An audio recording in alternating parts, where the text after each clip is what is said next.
편안하게 이 기도에 대한 부분들을 같이 교제했으면 좋겠습니다. 하나님께서 우리의 기도를 듣고 응답하시기에는 우리 자신이 그렇게 선하지 않다고 생각한 적 있지 않습니까?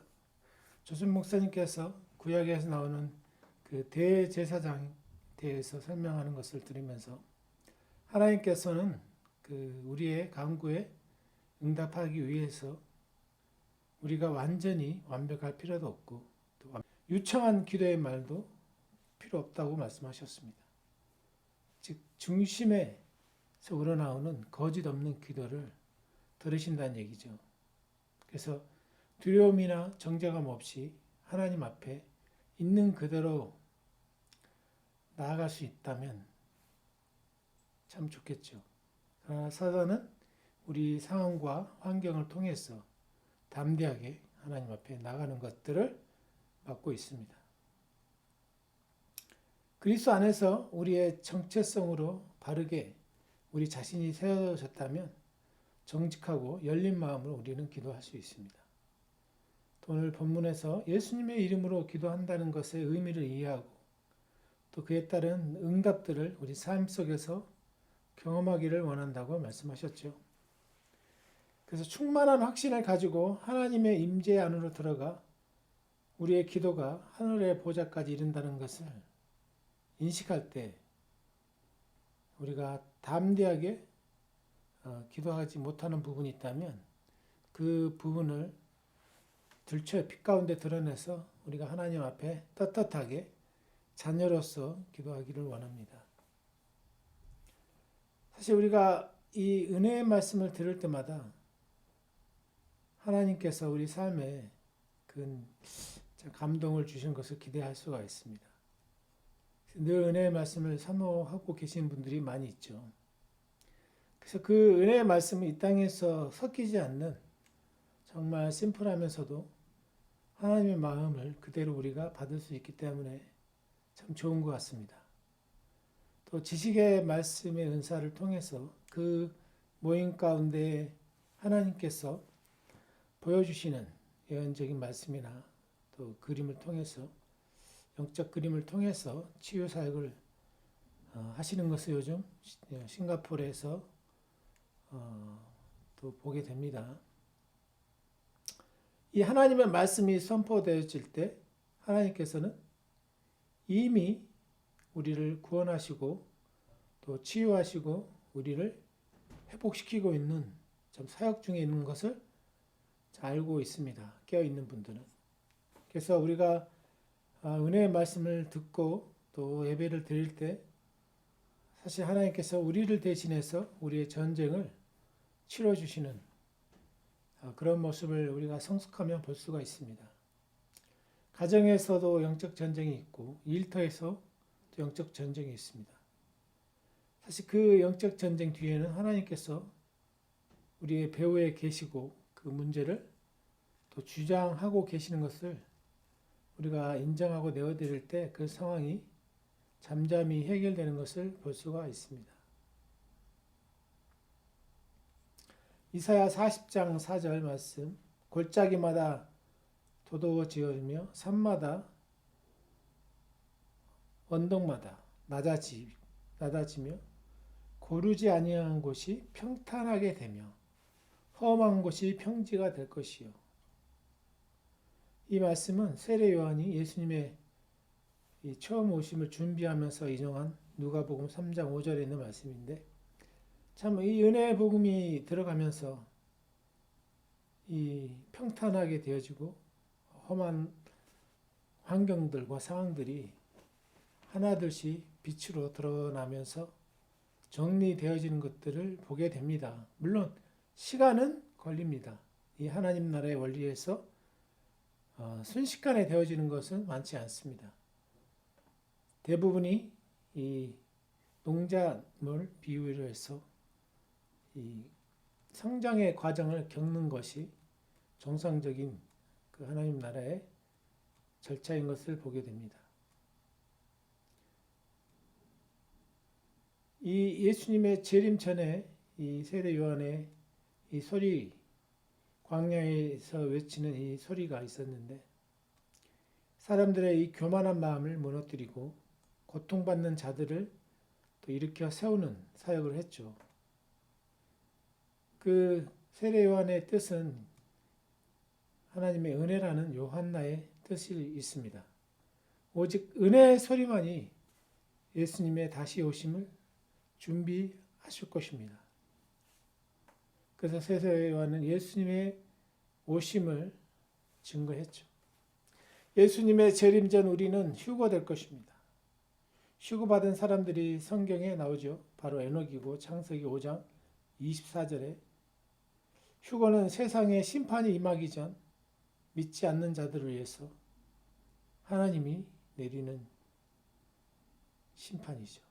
그렇기 때문에 하나님의 사람들을 들려 올려 보내게 되겠습니다.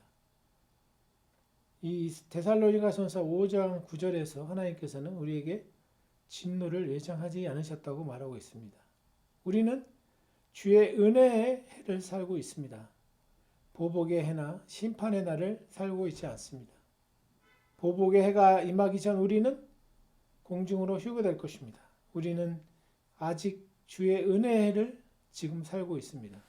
누가복음 4장 17절부터 22절까지는 그 이사야 글을 인용했는데 선지자 이사야의 글을 우리 여기 영어로 보시겠습니다. 17절, 18절. 선지자 이사야의 글을 드리거나 책을 펴서 이렇게 기록된 때를 찾으시니 예수님이 이사야서를 찾으신 거죠. 주의 성령이 내게 임하였으니 이는 가난한 자에게 복음을 전하게 하시려고 내게 기름을 부으시고 나를 보내사 포로된 자에게 자유를 눈먼 자에게 다시 보게 함을 전파하며 눌린 자를 자유롭게 하고 주의 은혜의 해를 전파하게 하려 하였더라. 책을 덮어 그 맡은 자에게 주시고 앉으시니 회당에 있는 자들이 다 주목하여 보더라.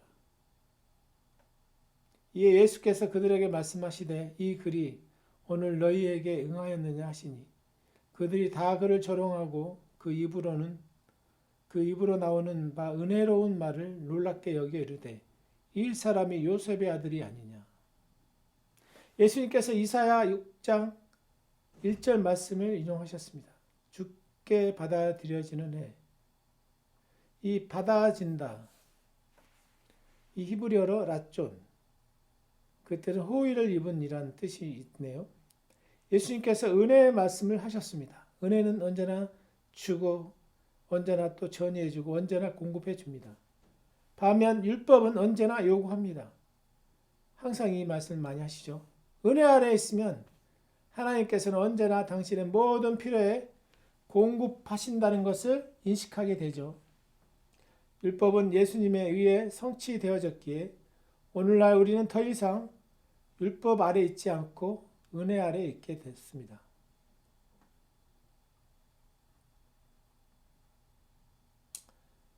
아멘. 그래서 하나님께서 율법을 주셨을 때 이 3,000명이 죽었다고 늘 말씀하시죠. 출애굽기 32장 28절 말씀을. 그러나 첫 오순절 하나님께 성령을 주셨을 때 베드로를 통해 3,000명이 구원받는 역사가 있었죠. 사도행전 2장 41절에서. 은혜 아래서는 예수님께 무언가를 받기 위해 어떤 조건이 없습니다. 예수님께서 포로된 자에게 자유를, 눈먼 자에게 다시 보게 함을 전파하며 눌린 자를 자유롭게 하기 위해서 기름 부음을 받으셨다고 말하고 있죠. 이사야 61장을 말씀하셨는데 예수님께서 두루 다니시며 사람들을 고치시고 자유케 하셨습니다.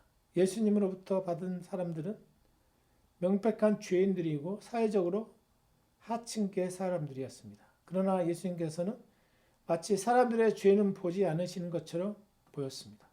어떻게 예수님께서는 그러한 사람의 죄를 그들에게 돌리지 않을 수 있었을까요? 그것은 예수님께서는 자신이 모든 사람들의 죄를 지고 십자가에서 형벌받을 것을 알고 계셨기 때문입니다. 아멘. 예수님으로부터 공경을 당한 사람들은 죄인들이 아닌 교만한 사람들이었습니다. 예로 예수님께서는 가버나움에서 많은 기적을 행하셨습니다. 참 저도 가버나움 가봤는데 지금은 많은 사람들이 살지 않고 몇몇 이 집만 좀 남아 있는 것을 볼 수 있습니다. 죽은 야이로의 딸을 살리셨고 혈류증 앓는 여인을 고치셨으며 백부장을 이 가버나움에서 고치셨죠. 갈릴리 옆에 있는 이 가버나움에서. 근데 그 도시는 예수님을 거절했습니다. 마태복음 11장 23절을 보시겠습니다. 가버나움아 내가 하늘에까지 높아지겠느냐 음부에까지 낮아지리라.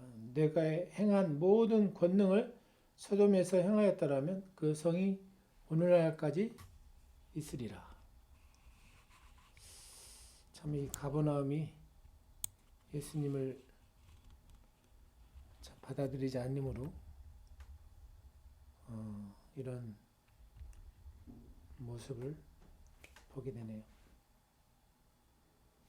소돔은 부도덕한 도시였고 예수님께서 가버나움에서 행한 기적들을 이 소돔에서 행하였다면 그 나라 사람들이 회개하고 구원받았을 것을 말씀하셨죠. 이 말씀에서 예수님께서는 도덕적으로 어두운 시대를 살고 있는 세대가 할 수 있는 자세를 보여줍니다. 즉 그들을 판단하지 말고 그저 그들에게 가서 그들을 위해 기도해주고 예수님의 강력한 말씀을 전해주는 것입니다. 자, 우리는 아직 주께 받아들여지는 해, 즉 은혜의 때를 살고 있습니다. 누가복음 4장 17절부터 22절의 말씀 읽어드렸죠. 그래서 이 예수님께서는 이사야서 61장 1, 2절을 인용하시면서 또 이 마지막 구절을 남겨놓으셨죠. 주의 이사야 61장 1, 2절 다시 한번 읽어보겠습니다. 주 여호와의 영이 내게 내리셨으니 이는 여호와께서 내게 기름을 부으사 가난한 자에게 아름다운 소식을 전하게 하려 하심이라. 나를 보내사 마음이 상한 자를 고치며 포로된 자에게 자유를 갇힌 자에게 노임을 선포하며 여호와 은혜의 해와 우리 하나님의 보복의 날을 선포하여 모든 슬픈 자를 위로하되 주의 은혜의 해를 전파하게 하려 하였더라. 책을 덮어 그 맡은 자에게 주시고 앉으시니. 누가복음 4장 19절에서 20절 기록되어 있습니다. 예수님께서 책을 덮으셨다면 우리도 책을 덮어야 합니다. 우리는 우리 하나님의 보복의 날 가운데 있지 않습니다. 우리는 여전히 호의를 입는 데 있으며 휴거가 일어나기 전까지는 호의를 입는 이 은혜의 세대에 우리는 있는 것입니다. 오늘날에도 예수님께서 다시 오신다는 약속이 어디 있냐며 조롱하는 사람들이 있습니다. 그에 대한 답변은 베드로후서 3장 9절에 나와 있죠. 주의 약속은 어떤 이들이 더디라고 생각하는 것 같이 더딘 것이 아니라 오직 주께서는 너희를 대하여 오래 참으사 아무도 멸망하지 아니하고 다 회개하기에 이르기를 원하시느니라. 하나님께서 오래 참고 계십니다. 하나님의 자비하심과 긍휼하심은 실패하지 않으십니다. 하나님께서는 다음과 같이 말씀하셨습니다. 나는 악인이 죽는 것을 기뻐 아니하고 악인이 그의 길에 돌이켜 떠나 사는 것을 기뻐하노라. 지금 회개의 삶을 말씀하고 계시죠. 자신이 죄인의 자리에 있다는 것을 알고 거기서 떠나기를 바라시는 거죠. 그래서 우리의 삶은 우리 자신을 바라보는 것이 아니라 그리스도를 바라보는 것이 우리 삶의 이 표대가 되어야 됩니다. 자신을 바라보는 것을 멈추고 그리스도를 바라보십시오. 하나님께서 우리의 죄를 십자가에서 이미 심판하셨기에 우리는 하나님으로부터 받을 수 있습니다. 의의 선물들을. 우리의 모든 죄는 십자가에서 그 값을 치렀기 때문에 우리는 정당하게 용서받았습니다. 합법적으로 용서받았습니다. 하나님께서 우리를 의롭게 하심에 있어 공의로우셨습니다. 로마서 5장 19절에 사람이 순종치 아니함으로 많은 사람이 죄된 것 같이 한 사람이 순종하심으로 많은 사람이 의인이 되었느니라. 무엇이 우리를 의롭게 만들었습니까? 예수님의 단번에 순종입니다. 우리는 한 사람의 불순종으로 죄인이 되었습니다. 그러나 이제는 한 사람의 순종으로 인해 의롭다함을 받습니다. 예수님께서는 우리를 대신해 율법을 다 이루셨습니다. 그래서 더 이상 율법 아래 있지 않고 은혜 아래 있습니다. 하나님께서는 당신의 초점이 당신 자신이 아닌 그리스도께로 옮겨지기를 바라십니다. 우리의 초점이 우리 자신이 아니라 나의 어떤 행함이 아니라 그리스도께서 행하신 걸로 옮겨지기를 원하신다고 말씀하고 있습니다. 할렐루야. 한 사람의 순종함으로 많은 사람이 죄인이 되어버렸죠. 아담 한 사람의 선악을 알게 하는 이 열매를 먹음으로 이제는 한 사람 예수님이 순종하심으로 많은 사람이 의인이 되어버린 이 사실이 너무 놀랐습니다. 그래서 고린도후서 10장 4, 5절에 영어로도 여기 인용하셨습니다. 우리의 싸우는 무기는 육체에 속한 것이 아니요 오직 어떤 견고한 진도 무너뜨리는 하나님의 능력이라. 모든 이론들 무너뜨리고 하나님 많은 것을 대적하여 높아진 것을 무너뜨리고 모든 생각을 사로잡았어. 그리스도께 복종하니. 우리의 이 영적인 싸움은 이 육신적인 먹고 사는 그런 차원을 넘는다는 거죠. 모든 하나님에 대한 잘못된 이론들을 무너뜨리고 또 하나님의 이 본성에 반대되는 높아진 것들을 다 무너뜨리고 그런 잘못된 모든 생각을 이제 하나님께서 예수님을 통해서 우리를 받아주시는 그 놀라운 계시의 말씀에 우리가 그리스도 앞에 순종함으로 그리스도께서 우리를 다스리는 삶이 우리의 삶 속에서 일어나기 시작합니다. 견고한 진을 어떻게 무너뜨릴 수 있습니까? 모든 생각을 어떻게 통제하고 사로잡을 수 있습니까? 그것은 우리가 그리스도에 순종할 때 그때 이 순종의 힘이 예수님에게 전달되어지므로 예수님께서 우리의 순종을 받으시고 예수님이 이 생각들을 통치하기 시작한다는 것이죠. 저게 영원한 사단의 목표는 당신 자신을 늘 바라보게 하는 데 있다는 것이죠. 잘못된 자기 자신의 정체성을 여기서 바라보는 것이죠. 새 피조물된 자신의 정체성이 아닌 부정적이고 과거에 암울했던 어둠의 순간들을 보여주고 그 상황 가운데 가다두기를 원한다는 것이죠. 사단이. 당신 자신이 아닌 예수님을 바라볼 때 우리는 전쟁에서 승리하게 될 것입니다. 이 당신 자신의 잘못된 가치관이나 자신을 바라보는 것에서 이제 벗어나서 그리스도를 바라봐야 됩니다. 고린도후서 10장 4, 5절 말씀은 우리의 생각을 그리스도께 복종하게 될 때 견고한 진을 무너뜨린다고 말하고 있는 것 아닙니다.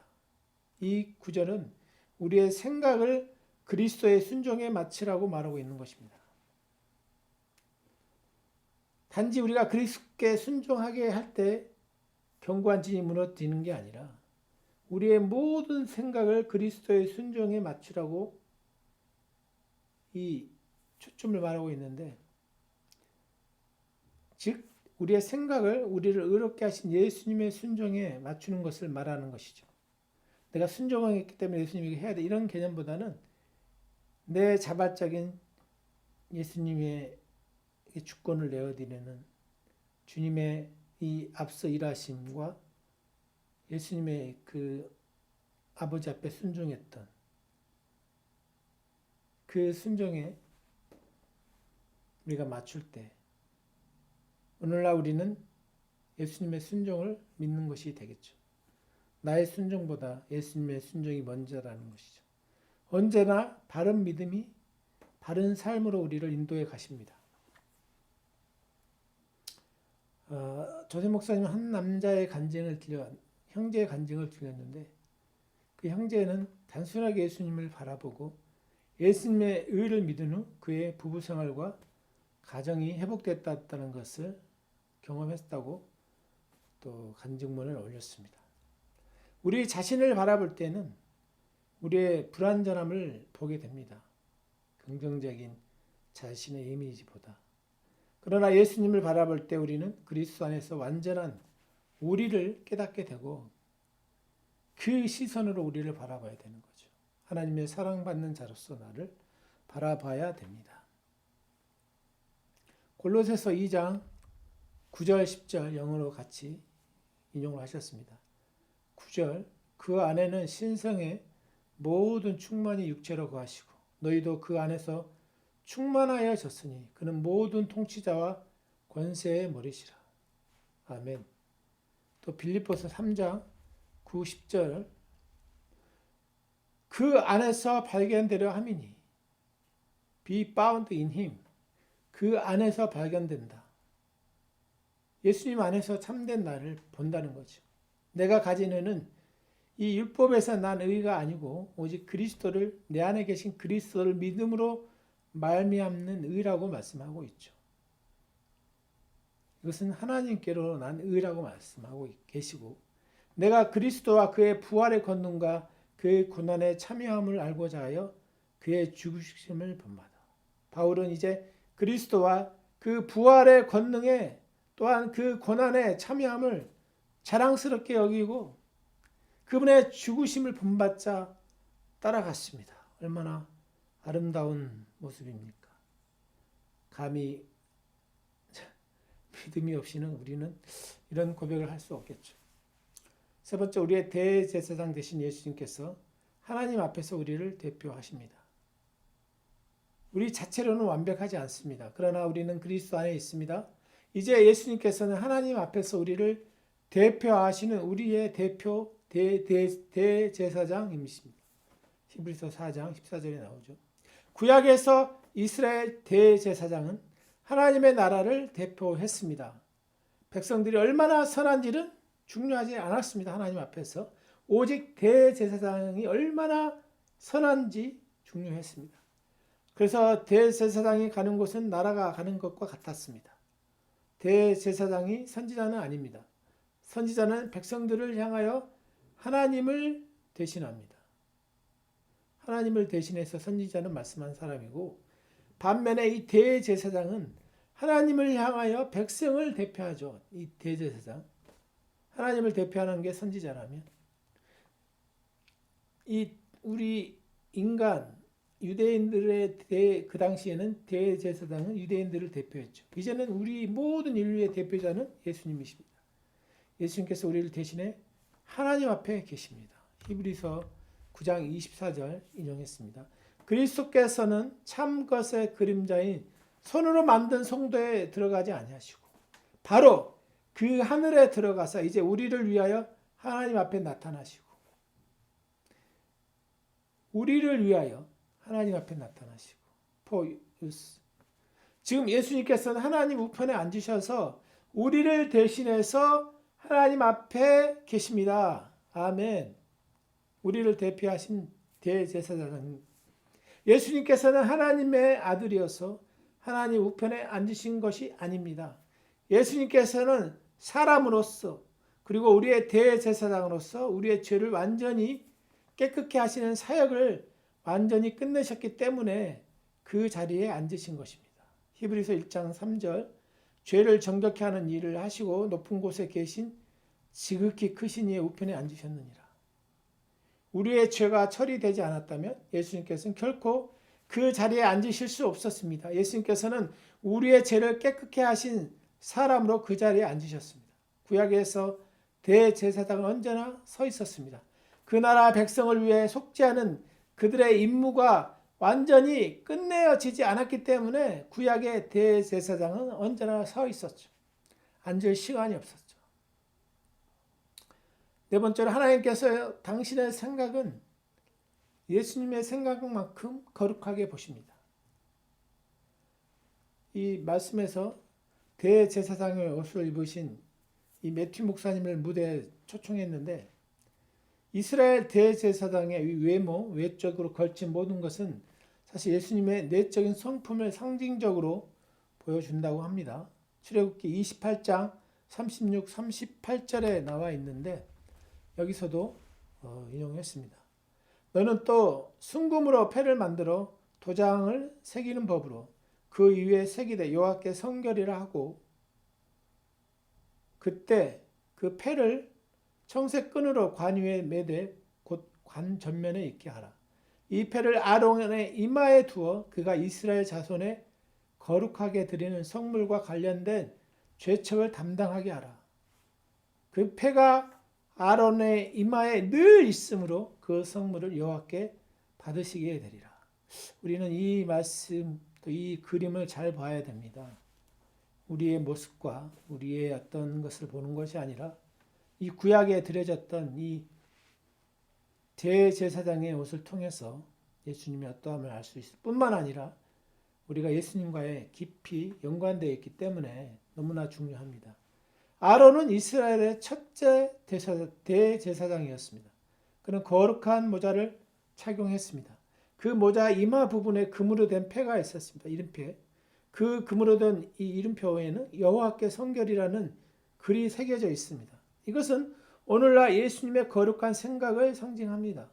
현재 예수님께서는 우리를 대신해 거룩한 생각을 하시며 하나님 앞에 계십니다. 아론이 물과 관련된 죄책을 담당할 것이다. 대제사장은 성물과 관련된 죄의 책무를 담당합니다. 사악한 물건이나 반역을 위한 물건을 위한 것이 아닙니다. 그 패가 아론의 이마에 늘 있으므로 그 성물을 여호와께 받으시게 되리라. 대제사장은 언제나 이 모자를 쓰고 있었습니다. 그로 인해 이스라엘 백성들은 하나님께 받아들여지게 되었죠. 이 받아들여지다라는 뜻은 랍존. 이사야 61장에 주께 받아들여지는 해, 즉 주의 은혜해에 쓰인 이 단어와 같은 단어인데 즉 호의를 입다 이런 뜻이 있다고 그러네요. 이러한 것이 우리에게 어떤 의미가 있을까요? 기도하는 가운데에서도 죄를 짓고 있고 산만한 생각을 가진 채 하나님께 나아가 경건치 못한 예배를 드린다 할지라도 우리가 예배 시간에 딴 생각할 때도 있고 또 어떤 두려움이나 어려움이 생각을 가질 수 있죠. 하나님을 섬기기 위해 사용되어지는 우리 최고의 은사조차 이기적인 동기로 오염되어 수 있다는 거죠. 하나님께서는 여전히 우리가 하나님께 가져가는 모든 것들을 완벽한 것처럼 받아주십니다. 와우. 완벽한 죄가 없는 사람처럼 봐주신다는 거죠. 왜 그러실까요? 하나님께서는 우리를 보실 때 우리의 대제사장의 생각을 보시기 때문입니다. 이게 키포인트입니다. 하나님께서는 예수님의 거룩한 생각을 보시고 우리를 거룩하고 완벽하게 보십니다. 한 사람의 이 순종이 모두를 의인으로 만들었다. 이 비밀이 또 여기에도 적용이 되죠. 아멘, 할렐루야. 다섯 번째, 예수님께서 우리의 모든 기도를 완벽하게 하십니다. 아멘. 여기는 인용을 안 했는데 이 요한복음 16장 24절 지금까지는 너희가 내 이름으로 아무것도 구하지 아니하였으나 구하라 그리하면 받으리니 너희 기쁨이 충만하리라. 당신은 하나님께 의미가 있다는 것을 인식하고 하나님께 나아가야 됩니다. 당신은 이미 하나님과 가까워졌습니다. 하나님과 가까워지려고 우리가 기도하는 것이 아닙니다. 애쓰지 마십시오. 우리는 이미 그리스도 안에서 완벽한 삶을 시작했고 출발점이 십자가에서 그 완벽함으로 계속 살아갑니다. 이 사실을 인지하십시오. 우리의 기도는 완벽하지 않습니다. 우리는 착각하죠. 완벽하다고. 그러나 하나님께서는 우리의 기도의 불완전함이나 부족한 열정, 신실함이 부족한 것들을 보시지 않습니다. 우리의 기도는 그리스도를 통하여 하나님께 전달됩니다. 이 사실이 얼마나 우리에게 큰 위로와 희망을 주는지요. 그래서 히브리서 13장 5절에서 우리는 예수로 말미암아 항상 찬송의 제사를 하나님께 드리자라고 말하는 것입니다. 하나님께서는 우리의 대제사장 되시는 예수님을 보시며 예수님께서는 우리가 드리는 모든 기도를 정결케 하십니다. 구약에서 사람들은 하나님께 예배드리기 위해 번제 제물을 가지고 왔죠. 번제 제물에는 3등급이 있었는데 비둘기, 어린 양, 어린 숫소 이 세 개의 등급이 있었습니다. 부자들은 당연히 숫소를, 중산층들은 양을 가져왔고 가난한 사람들은 비둘기를 가져다 바쳤습니다. 숫소가 크기 때문에 가장 많은 피를 갖고 있었겠죠. 그 다음이 양이었고 그 다음이 피의 양으로 보면 비둘기였죠. 이 번제물의 다른 사이즈는 우리를 의롭게 하기 위해 흘리신 예수님의 보혈에 대한 이해의 크기를 또 상징적으로 볼 수도 있다고 말씀하시네요. 영적으로 부유한 사람들은 예수님의 보혈에 대한 큰 이해를 참 갖고 있죠. 큰 그림을. 예수님께서 사람들을 보시고 적은 믿음 또는 강한 믿음이라고 말씀하신 것은 그들이 갖고 있는 예수님에 대한 이해에 대해 말씀하셨던 것이죠. 예수님께서는 금식이 적은 자여 또는 기도가 적은 너희여라고 말씀하지 않았습니다. 예수님께서 언제나 믿음에 대해서 말씀하셨습니다. 믿음은 예수님에게서 가져가는 손입니다. 믿음의 손. 예수님께서 믿음이 적은 너희여라고 말씀하셨을 때 그것은 곧 왜 나에게서 그렇게 조금만 가져가니? 아멘. 우리가 더 크고 담대하게 이 기도를 통해서 취하라는 것입니다. 기도할 때 항상 기억하십시오. 하나님께서는 당신이 더 많이 구하기를 원하십니다. 더 크게, 더 많이 구하십시오. 저기 와서 사단이 와서 당신에게 넌 믿음이 충분하지 않아. 열정도 부족하고 다른 사람들하고 비교하게 만들죠. 기도가 진실되지도 못하고 내가 하는 기도는 내 옆에 리더나 저 리더의 기도처럼 좋지 않아. 이렇게 우리를 속이고 있죠. 하나님께서는 당신의 대제사장 되시는 예수님을 통해서 당신의 기도를 듣고 계신다는 것을 알아야 됩니다. 우리가. 그렇게 해서 계속 기도하면서 하나님이 우리에게 주신 것들을 취해야 됩니다. 비둘기 번제물을 레위기 1장 16절 17절 여기 영어로 번역이 나와 있습니다. 그것은 모이 주머니와 그 더러운 것은 제거하여 제단 동쪽 재버리는 곳에 던지고 재활용해버리고 또 그 날개 자리에 그 몸을 찢되 아주 찢지 말고 제사장이 그것을 제단 위에 불 위에 있는 나무 위에 불살라 번제로 드릴지니 이는 화제라 여호와께 향기로운 냄새라. 여기서 그것의 모이 주머니와 그 더러운 것은 제거하여 제단 동쪽 재버리는 곳에 던지고 이 부분은 하나님께서 원치 않으시는 제물의 부위가 있다는 것이죠. 제물을 드림에 있어 불필요하고 남아도는 것들은 대제사장이 버렸습니다. 오늘날에는 예수님께서 우리의 기도를 취하시면서 불필요한 것들을 제거해 주십니다. 할렐루야. 재 버리는 곳이 있었는데 하나님께서 당신의 죄는 죄로 여깁니다. 그 죄들을 가지고 당신을 판단치 않습니다. 기억지 않습니다. 아멘. 여호와께 향기로운 냄새라. 이 구절. 예수님에 대한 당신의 이해는 그것이 크든 작든 그 자체로 하나님께 향기로운 냄새가 됩니다. 아멘. 예수님께서 불필요한 것들을 제거하신 후 우리의 기도에 예수님의 향기로운 냄새를 더 입히십니다. 그분의 아름다운 호의, 향기를 더 입히십니다. 아멘. 그런 다음 아버지께서 완벽한 기도로 올라갑니다. 기도에는 우리가 해야만 기도가 있다고 말하는 사람들이 있습니다. 예를 들어 특별한 기도들, 즉 배우자를 위해 기도할 때 당신의 원하는 조건들을 하나님께 말씀드려야 한다고 말하고 있습니다. 또 다른 사람들은 특별한 어떤 것을 구하는 것 대신에 하나님께서 우리에 대해 알고 계신 최선의 것을 위해서만 기도해야 한다고 잘못 가르치고 있습니다. 어떤 기도를 하든지 그것은 중요하지 않습니다.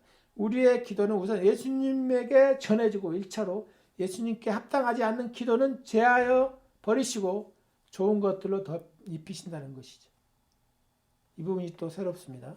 그래서 마음으로부터 나오는 기도를 하면 되는 것입니다. 물론 당신의 기도는 완벽하지 않을 수 있습니다. 그러나 그것에 대해 걱정하지 마십시오. 우리의 기도가 예수님을 거쳤을 때, 예수님을 통과할 때 하나님께서는 우리의 기도를 완벽하게 받아주십니다.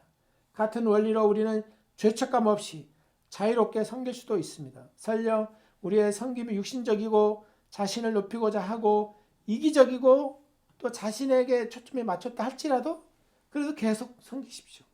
주님께서 그것을 바꿔주실 것입니다. 아멘. 아멘. 아멘. 할렐루야. 우리의 믿음을 성장시키고 우리의 기도를 또 계속적으로 변화시키는 것을 볼 수가 있죠. 여섯 번째로 하나님께서 다음 대에 나아가 마음에 나오는 기도를 하십시오. 완벽한 기도를 해야 한다는 생각에 너무 스스로를 살피지는 말하는 것입니다. 많은 사람들이 기도 생활이 어렵다고 하신 분도 있고, 그러나 기도 생활은 늘 우리가 항상 기뻐하고 쉬지 말고 기도하고 방언으로 늘 기도하는 삶이 우리 삶에 멈춰지면 안 됩니다. 예수님의 그러나 방향은 우리가 수정해 갈 수 있죠.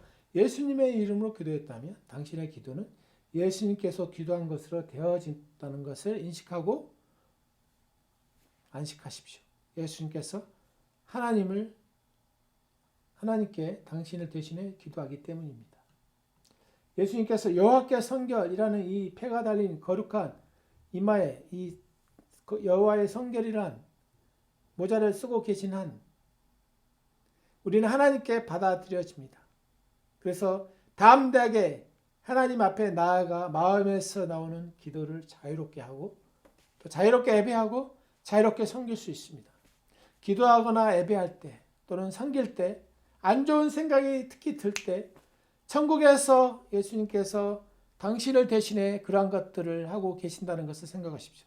하나님께 드리는 당신의 모든 기도나 섬김은 예수님으로 인해 하나님께 받아들여집니다. 할렐루야.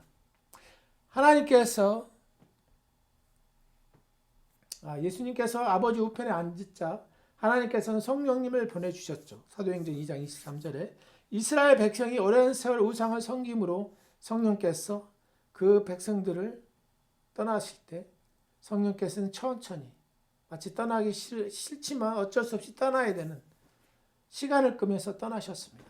에스겔 8장 11장은 8장부터 11장 읽어보시면 나옵니다.